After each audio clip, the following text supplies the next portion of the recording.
So, and with that, the checkered flag is waved not only on the Abu Dhabi GP, but also on the 2023 season. Abu Dhabi was quite a boring, dull race, but there was lots of action going on towards the back end of the race. And we're going to review what happened in those constructors' battles that I mentioned in yesterday and Friday's video reviewing those sessions.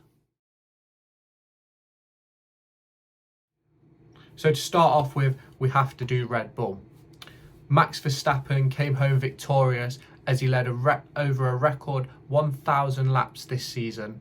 Today in Abu Dhabi, he picked up maximum points, winning the race with the fastest lap. Sergio Perez rose from P9 on the grid to finish in P4. He did finish on the track in P2, but an incident with Lando Norris where he made contact at the end of the straight led to a 5-second penalty. This meant that Charles Leclerc and George Russell both jumped him at the checkered flag. Max Verstappen is now a 3-time world champion in Formula 1. 2 questionable. Red Bull have also won the constructors for the past 2 years. Now, let's take a look at Ferrari. They had a battle with Mercedes for P2 in the Constructors' Championship heading into this race. So let's see what happened. Charles Leclerc did all he could and he finished the race in P2. It was a bit of a battle. He even went on the radio to see if he needed to give Sergio Perez the slipstream and DRS to build a 5-second gap over George Russell. Unfortunately, Charles Leclerc did let Perez pass, but Perez was unable to bridge the 5-second gap. Carlos Sainz ended up finishing in P18. This meant that the team totally scored 18 points. But was that 18 points enough to outscore Mercedes by 4?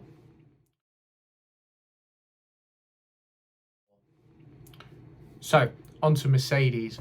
George Russell finished the race in P3, grabbing his second podium of the season, while Lewis Hamilton finished the race down in P9. George Russell finished the race in P3. He finished P4 on the track, but Sergio Perez was unable to bridge that 5-second gap. Lewis Hamilton finished in P9, collecting 2 points. The team totally collected 17 points today. That meant that Ferrari needed an extra 3 points. Therefore, Mercedes finished P2 in the Constructors. The big difference between P2 and P3 is wind tunnel time and prize money. Personally, for me, I would have liked to see Mercedes finish in P3 as I think they need the wind tunnel time to be able to develop the W15 next season. Now, let's take a look at McLaren. Both McLarens started off well. They were both ahead of George Russell after the start, but they ended up finishing the race in 5th and 6th, with Lando Norris in 5th and Oscar Piastri in 6th. Now, on to Aston Martin. Fernando Alonso had a great race. Although he was complaining about straight line speed, he ended up finishing in P7. That P7 collected the team 6 points. His teammate Lance Stroll finished the race in P10. That collects another point for the Constructors' battle. Next, onto AlphaTauri. They needed a 6th finish and Williams to score no points in order to finish 7th in the Constructors. Unfortunately, that didn't happen, with Yuki Tsunoda finishing just behind Fernando Alonso in P8. That meant that Yuki Tsunoda only collected 4 points. His teammate Daniel Ricciardo finished just behind Lance Stroll in P11. That meant that they were short in the Constructors' battle by around 4 points.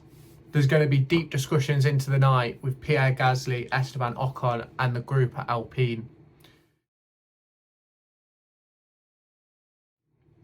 They finished P12 and 13, with Esteban Ocon in 12th and Pierre Gasly in 13th. This is going to cause a big debate between the two Alpine drivers, as Esteban Ocon was allowed to undercut Pierre Gasly by 5 seconds within the first pit stop phase. This is some time that Pierre Gasly never regained. Next up, Williams. Alex Albon finished the race in P14, Logan Sargent 2 places further behind in P16.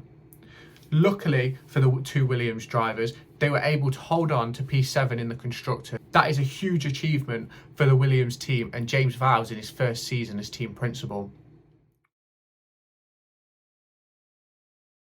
The Alfa Romeos finished P17 and P19, with Guan Yu Zhou beating his teammate Valtteri Bottas today.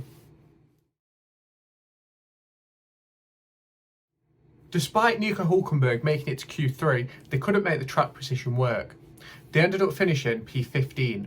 Kevin Magnussen in the other Haas finished in P20 when the race was all said and done. So, to run it back, on the podium you have Max Verstappen, Charles Leclerc and George Russell. And to round out the points, you have Sergio Perez, Lando Norris, Oscar Piastri, Fernando Alonso, Yuki Tsunoda, Lewis Hamilton and Lance Stroll. In the coming days, I'm going to be making a review on each team and the 2023 season as a whole. I'm going to release each team individually and then do a wide overview of my thoughts and feelings around the 2023 season. So stay tuned for that. Look out on my social media and I'll let you know everything that's going off. Make sure to go and find me on TikTok, pictured here, and Twitter, pictured here. These are the places where I'll keep you all up to date with all my upcoming videos and my thoughts and feelings around the Formula 1 and football weekend.